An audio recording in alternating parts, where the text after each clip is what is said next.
जब मीनू वहां से चले जाती है तब मोनिका ने आहान से उसके बारे में पूछा। जब वो घर पहुंचे तब आहान ने प्रद्युमन से पूछा कि क्या उसने डेजर्ट वुल्फ को उनके बारे में बताया था। तब प्रद्युमन मना कर देता है। आहान वहां से जाना चाहता है पर प्रद्युम्न कहता है कि अगर वो गया तो वो डेजर्ट वुल्फ के जाल में फंस जाएगा।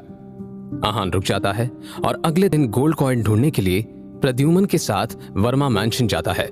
वहां पर प्रद्युमन बताता है कि वो एक किलर है और वीरेन को मारना चाहता था। मीनू मोनिका और लिली से मिलने आती है और कहती है कि उसे उनसे किसी के बारे में बात करनी है। मीनू ने कहा, ये इंसान बहुत अजीब है।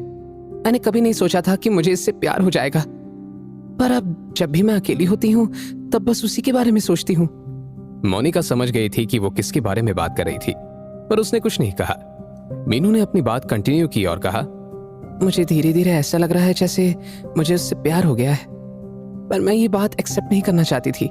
मुझ जैसी लड़की को भला प्यार कैसे हो सकता है, पर अब लगता है कि ज्यादा दिनों तक मैं इस सच से भाग नहीं पाऊंगी, इसलिए मैंने मान लिया है कि मुझे उससे प्यार हो गया है।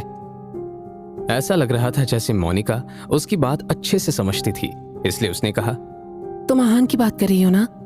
लिली को एक बार के लिए आहान का नाम सुनकर अजीब लगा, पर फिर उसने सोचा कि मीनू किसी और के बारे में उनसे बात क्यों करेगी। मीनू ने हाँ में सर हिलाया और कहा, तुम जानती हो हम दोनों के बीच में क्या हुआ था? मोनिका ने कहा, हाँ, उसने कुछ तो कहा था, पर अच्छे से मुझे कुछ नहीं पता है। मीनू ने स्माइल किया और कहा, शायद तुम्हारा रिश्ता आहान से बहुत गहरा है, तभी तो उसने तुम्हें इतनी पर्सनल बात बता दी। मोनिका को लगा कि मीनू उसे गलत समझ रही है, इसलिए उसने कहा, नहीं, जैसा तुम समझ रही हो वैसा कुछ नहीं है। मीनू की बातों से मोनिका को बहुत शर्म आ रही थी, इसलिए वो लाल हो चुकी थी। मीनू को यह साफ दिखाई दे रहा था। उसने मुस्कुराते हुए कहा, मैं तुम्हें इसके बारे में डिटेल में बता सकती हूँ। मोनिका और लिली दोनों ये बात सुनकर हैरान थे। उन दोनों ने ही कुछ भी जानने से मना कर दिया। ये सुनकर मीनू ने कहा, मैं तो बस तुम्हारे साथ अपना एक्सपीरियंस शेयर करना चाहती थी। मुझे लगता है कि तुमने कभी एक्सप्रेस नहीं किया है, पर अगर तुम्हें जानना नहीं है तो कोई बात नहीं। जब मीनू मान गई तब दोनों रिलैक्स हो गई। मीनू ने कहा, मैं यहां तुम दोनों से एक फेवर मांगने आई हूं। मीनू के एक्सप्रेशन और टोन सीरियस हो गए थे और मोनिका और लिली भी उसकी बात ध्यान से सुन रहे थे। मीनू ने कहा, क्या तुम उसे मुझे दे सकती हो?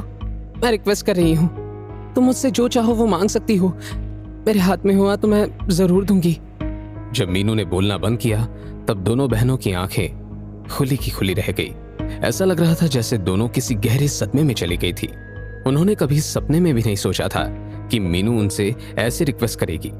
वो जानते थे कि वो आहान की बात कर रही थी और उसकी बातों से ऐसा भी लग रहा था कि वो आहान को बहुत पसंद करती है, पर इस मामले में वो दोनों क्या बोल सकती थी? उनका रिश्ता आहान के साथ सिर्फ दोस्ती का था, पर उनका कुछ भी कहना बहुत मुश्किल हो रहा था। वो जानती थी कि वो आहान की तरफ से फैसला नहीं ले सकती थी, और साथ ही अगर उन्होंने मीनू की बात मान ली तो आहान उन दोनों से दूर हो जाएगा। मोनिका और हिचक रही थी, पर लिली ने कहा, वो नहीं मानेगा। मीनू लिली को देख रही थी और उसके चेहरे पर यह बात बोलने का कारण ढूंढ रही थी। जब उसे कुछ समझ नहीं आया तब उसने कहा, ऐसा नहीं है कि मैं सुंदर नहीं हूं, मैं भी तो तुम्हारी तरह सुंदर ही हूं। लिली ने कहा, मैं लुक्स की बात नहीं कर रही हूं। आहान ऐसा इंसान नहीं है जो लुक्स की वजह से किसी के पास जाए। लिली को समझ नहीं आ रहा था कि वो आहान के बिहाफ पर इतना क्यों बोल रही थी, पर अब तो उसने बोल दिया था। मीनू ने कहा, पर मुझे तो लगता है कि लुक्स की वजह से एक औरत कुछ भी कर सकती है। उसके चेहरे पर कॉन्फिडेंस साफ नजर आ रहा था।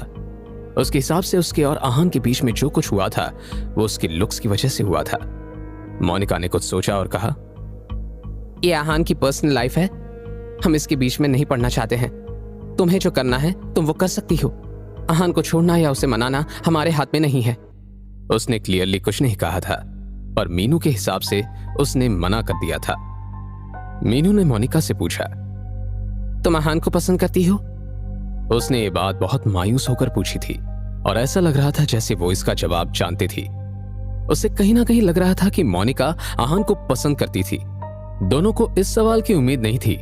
मोनिका ने तो कुछ नहीं कहा, पर लिली ने झल्लाते हुए कहा, तुम्हें इससे क्या मतलब है? मीनू ने कहा, नहीं, मैं समझती हूं। इसके बाद वो वहां से चली गई और उसने पीछे मुड़कर भी नहीं देखा। अब वहां पर मोनिका और लिली थे जो बस इसके बारे में सोच रहे थे। उन्होंने कभी सपने में भी नहीं सोचा था कि वो अपने मास्टर के दुश्मन के स्टूडेंट के साथ किसी के बारे में बात करेंगे। अभी अभी जो हुआ था उससे दोनों बहनों पर बहुत असर पड़ा था। लिली ने कहा, आहान ने सही कहा था, ये औरत पागल है। लिली आहान की बात से सहमत हो गई थी। आहान और प्रद्युम्न इस वक्त वर्मा मैंशन में थे और गोल्ड कॉइन ढूंढ रहे थे। आहान को बारिश की वजह से जुकाम हो गया था और उसे लगातार छींकें आने लगी थी, पर आहान ने ज्यादा ध्यान नहीं दिया। कुछ देर बाद थक कर प्रद्युम्न ने कहा, हम थोड़ी देर और ढूंढेंगे, अगर फिर भी वो चीज नहीं मिली तो हम यहाँ से चले जाएंगे। आहान भी प्रद्युम्न की बात मान गया था। उसे ऐसा लग रहा था जैसे आज का दिन वेस्ट हो गया था। कुछ देर ढूंढने के बाद अचानक से प्रद्युम्न रुका और एक डायरेक्शन में भागने लगा। आहान भी उसके पीछे भाग रहा था। प्रद्युम्न इस वक्त वीरेन के रूम में था। वहां पर बहुत जगह पर खून के छींटे थे और ऐसा लग रहा था जैसे वहां पर भी फाइट हुई थी। वहां पर कुछ लाशें भी थी। आहान ने पूछा, ये लोग वर्मा फैमिली के हैं? प्रद्युम्न ने कहा, लगता तो ऐसा ही है। इन्हें छोड़ो, हम अपना काम करते हैं, क्या पता हमें वो चीज यहां मिल जाए। इसके बाद वो दोनों पूरा रूम छानने लगे। आहान को भी ऐसा लगा जैसे उन्हें वहां पर कुछ मिल सकता था। आहान ने एक बुकशेल्फ देखा और उसे ऐसा लगा कि जैसे वहां पर कोई सीक्रेट रास्ता हो सकता था। वहां पर बहुत तरह की बुक्स रखी हुई थी। वो उस जगह को बहुत सीरियसली ढूंढने लगा। प्रद्युम्न भी वहां पर बहुत शिद्दत से वो कॉइन ढूंढ रहा था। उसने देखा कि वहां पर एक शेल्फ थी जिस पर बहुत महंगे एंटिक सामान रखे हुए थे। डेजर्ट वुल्फ के लोग उसमें से कुछ नहीं लेकर गए थे। बहुत देर बाद दोनों को जब कुछ नहीं मिला तब दोनों चुप हो गए।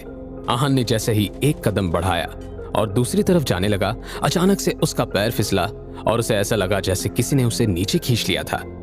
ये देखकर प्रद्युम्न उसे बचाने के लिए भागा, पर वो कुछ नहीं कर पाया। धीरे धीरे जमीन बंद हो गई और वो कुछ नहीं कर पाया। उसने बहुत ठोक पीट की पर कुछ नहीं हुआ। वो आसपास से कुछ हथियार भी लेकर आया पर फिर भी कुछ नहीं हुआ था।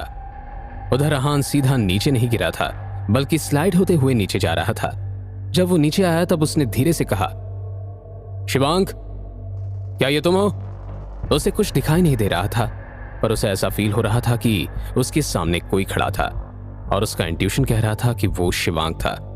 वो हंसने लगा और उसने कहा, मुझे विश्वास नहीं हो रहा है कि तुम डेजर्ट वुल्फ से बच गए। मुझे लगा उन्होंने तुम्हें मार दिया होगा। आहान खड़ा हुआ और उसने कहा, यह वर्मा फैमिली का सीक्रेट चेंबर है क्या? इतना कुछ खास सीक्रेट नहीं लग रहा है। शिवांक ने पूछा, ये कोई सीक्रेट चेंबर नहीं है, बस सेफ्टी के लिए है। आहान ने ज्यादा बहस नहीं की और उसके पास गया। उसके पास आने के बाद उसे उसका चेहरा दिखाई दे रहा था। उसके चेहरे की हवाइयां उड़ी हुई थी। ये देखकर आहान ने पूछा, तुम ठीक हो? शिवांक ने कहा, उस दिन यहां पर सबसे पहले मैं आया था। मेरे आने के बाद कितने लोग मरे इसका मुझे कोई अंदाजा नहीं है। जब शिवांक की बात बोल रहा था तब आहान भी उस दिन को याद कर रहा था। उसने पूछा, तुम्हारे अलावा और कितने लोग बचे हैं? आहान ने यह सवाल पूछ तो लिया था पर उसे ऐसा लग रहा था कि वो थोड़ा रूड हो गया था। वर्मा फैमिली की जो हालत हो गई थी वो देखने के बाद उसे यह सवाल नहीं पूछना चाहिए था। शिवांक सोच सकता था कि आहान उसके अगेंस्ट कुछ प्लान कर रहा था, पर शिवांक ने ऐसा कुछ नहीं सोचा और कहा, प्रभात अंकल हैं, उनको थोड़ी चोटें आई हैं पर उनकी जान को कोई खतरा नहीं है। प्रभात का जिंदा होना वर्मा फैमिली के लिए बहुत अच्छी न्यूज थी, पर यह बात सुनकर आहान बहुत हैरान था। उसने जब आखिरी बार प्रभात को देखा था तब वो बहुत स्ट्रगल कर रहे थे। उसने कहा, ग्रैंड मास्टर ठीक है? ये तो बहुत अच्छी बात है। अगर वो हैं तो फिर एक दिन वर्मा फैमिली फिर से जरूर राइज करेगी। शिवांक चुप रहा और फिर उसने कहा, मैंने तुम्हें अंदर इसलिए बुलाया है क्योंकि मैं जानना चाहता हूं कि बाहर क्या चल रहा है। आहान ने कहा, डेजर्ट वुल्फ को गोल्ड कॉइन चाहिए, इसलिए उन्होंने अपने जासूस छोड़े हुए हैं। अगर तुम लोग बाहर निकले तो उन्हें पता चल जाएगा। Gold coin? शिवांक बड़बड़ाया। आहान जानता था कि गोल्ड कॉइन शिवांक के पास ही था, पर हड़बड़ी में शायद वो इस वक्त अपने साथ नहीं लाया था। वो चीज अभी भी वर्मा मैंशन में कहीं थी। आहान ने कहा, पर अगर तुमने वो चीज डेजर्ट वुल्फ को दे दी तो भी तुम्हें वो नहीं छोड़ेंगे। उन्होंने तुम्हें मारने का फैसला कर लिया है। शिवांक ने कहा, जानता हूं, मैं तो ये सोच रहा हूं कि क्या मैं उस डेजर्ट वुल्फ के अगेंस्ट यूज कर सकता हूं। आखिर बहुत लोग हैं जिन्हें वो चाहिए। शिवांग को इतना शांत और काम देखकर आहान बहुत हैरान हो गया था। उसने कहा, अगर तुम्हारे पास कोई तरीका है तो मैं तुम्हारी मदद कर सकता हूं। शिवांग ने उसकी तरफ देखा और कहा, जानता हूं, थैंक यू, मुझे तुम्हारी मदद की जरूरत पड़ेगी। इसके बाद उन्होंने कुछ और बातें की। आहान ने शिवांग को बाहर का पूरा हाल बताया और अब वो उसे बाहर भेजना चाहता था। आहान के बाहर जाने से पहले शिवांग ने कहा, बाहर जाकर प्रभात अंकल से मिलने की कोशिश मत करना। इस वक्त उन्हें किसी भी बाहर वाले पर भरोसा नहीं है। अगर उन्हें गुस्सा आ गया तो वो तुम्हें नुकसान पहुंचा सकते हैं। आहान ने प्रभात की हालत देखी थी, इसलिए उसे उनकी कंडीशन पर डाउट था। उसे नहीं लग रहा था कि उन्हें कोई हल्की फुल्की चोट आई थी, पर जो भी था रिस्क नहीं ले सकता था वो, इसलिए वो शिवांग की बात मान गया। आहान अब दूसरे रास्ते से ऊपर आ गया था। जब वो ऊपर आया तब उसने देखा कि प्रद्युमन वहीं पर था और जमीन को समझने की कोशिश कर रहा था। जब प्रद्युमन ने किसी के आने की आहट सुनी तो वो तुरंत खड़ा हो गया और उसने उसकी तरफ स्टूल फेंकी। आहान ने तुरंत डॉज किया और कहा, क्या कर रहे हो, पागल हो गए हो क्या? प्रद्युमन ने कहा, सॉरी, मुझे लगा कोई दुश्मन है। तुम यहाँ कैसे? तुम तो नीचे गिर गए थे ना? आहान ने कहा, हाँ, ये वर्मा फैमिली का सीक्रेट पैसेज है। मेरा दोस्त मुझसे बात करना चाहता था, इसलिए उसने मुझे नीचे बुला लिया। जब काम हो गया तब मैं वापस ऊपर आ गया। प्रद्युमन को डाउट हुआ। उसने पूछा, क्या उसने तुम्हें बताया कि वो चीज कहां पर है? आहान ने कहा, वो वर्मा फैमिली है, वो किसी भी बाहर वाले को उसके बारे में नहीं बताएंगे। और अभी अभी जो उनके साथ हादसा हुआ है उसके बाद तो उन्हें किसी बाहर वाले पर भरोसा ही नहीं है, तो फिर वो मुझे क्यों बताएंगे? प्रद्युमन ने कुछ सोचा। आहान की बात बिल्कुल गलत नहीं थी। जब उन्हें वहां कुछ नहीं मिला तब वो वापस आ गए थे। दोनों इस वक्त बहुत थक चुके थे। कुछ दिनों तक उनकी जिंदगी में बहुत शांति थी। किसी तरह का कोई अटैक नहीं हुआ था और मोनिका और लिली भी बेहतर हो गए थे। एक शाम प्रद्युमन ने आहान से कहा, आज रात को मुझे किसी काम से बाहर जाना है, तुम ध्यान रखना। क्या प्रद्युमन की गैर मौजूदगी में वहां पर कुछ बड़ा हादसा होने वाला है? जानने के लिए सुनते रहिए सीक्रेट अमीरजादा ओनली ऑन पॉकेट FM।